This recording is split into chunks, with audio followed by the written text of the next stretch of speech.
Assalamualaikum warahmatullahi wabarakatuh.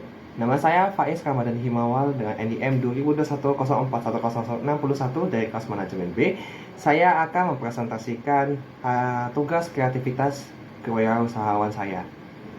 Tugas ini saya berikan nama dengan proyek nasi kuning ala Dekos, yaitu nasi kuning cepat tanpa ribet. Nasi kuning pada umumnya adalah produk yang bisa menggunakan produk yang cukup banyak. Contohnya menggunakan kunyit dan juga ketumbar dan produk-produk lain yang membentuk nasi kuning tersebut.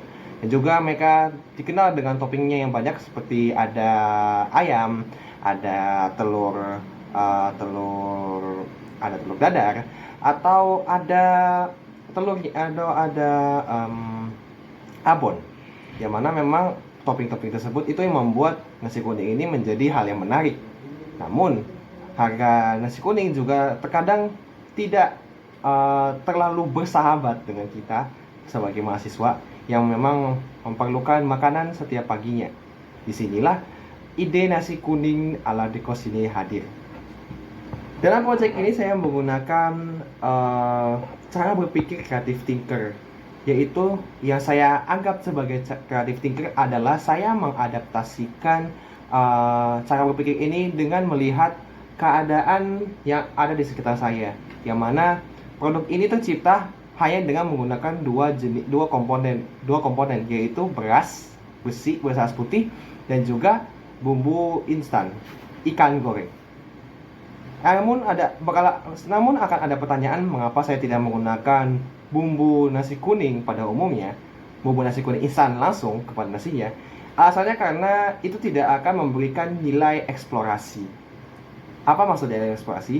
Jadi dalam definisi saya, bukan eksplorasi, nilai eksperimental. Nilai eksperimental itu merupakan suatu nilai yang bisa kita dapatkan dengan mengubah sesuatu yang berbeda, atau dalam bahasa Jawanya nyeleneh.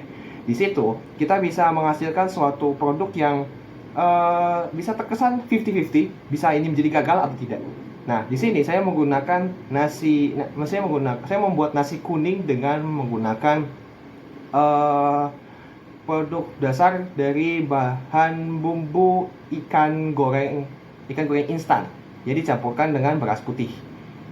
Yang cara memasaknya cukup mudah, yaitu hanya dengan seperti memasak nasi pada umumnya. Hanya saja sebelum kita memasukkan inner pot-nya itu ke dalam rice cookernya, kita harus memasukkan bumbunya terlebih dahulu.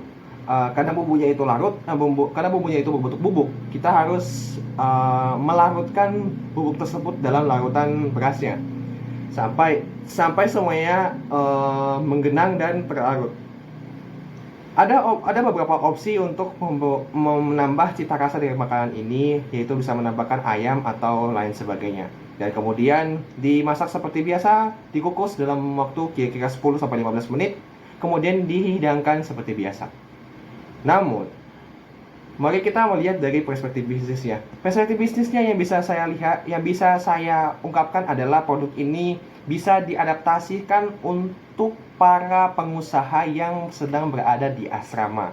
Alasannya adalah, pada umumnya asrama yang tidak berdomisili di kota biasanya terletak di tempat-tempat yang terpencil, seperti di hutan atau di pedesaan yang jauh dari kerumunan kota. Yang mana untuk mendapatkan akses makanan-makanan yang berbeda itu sulit, dan juga terkadang memerlukan waktu yang cukup lama bagi mereka untuk keluar dari asrama dan untuk kembali untuk membelinya.